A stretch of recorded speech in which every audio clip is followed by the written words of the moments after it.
Ancora un episodio di violenza a Jesolo, aggressioni che si ripetono soprattutto nei fine settimana. Stavolta la vittima, secondo le ricostruzioni delle forze dell'ordine, è stata colpita al torace con 3 coltellate. Un episodio avvenuto durante la notte, all'altezza del 28° accesso al mare, non lontano da Piazza Mazzini.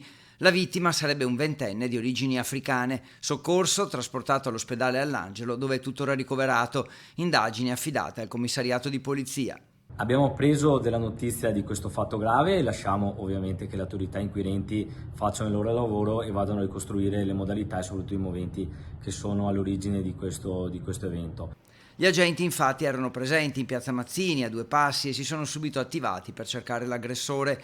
Il motivo, come raccontato dagli amici della vittima, sarebbe stato un diverbio quando hanno incontrato un altro straniero. Il sindaco, che segue da vicino tutta la vicenda delle notti calde, presente lui stesso al fianco delle forze dell'ordine, anticipa provvedimenti urgenti che saranno presi, probabilmente delle ordinanze, entro un paio di giorni. Ho voluto fino a notte fonda capire un po' la situazione per andare a adottare nei prossimi giorni alcuni provvedimenti che andranno a dare delle risposte molto chiare sul tema sicurezza, cercando comunque di mantenere un'offerta turistica nella zona e in tutta la città.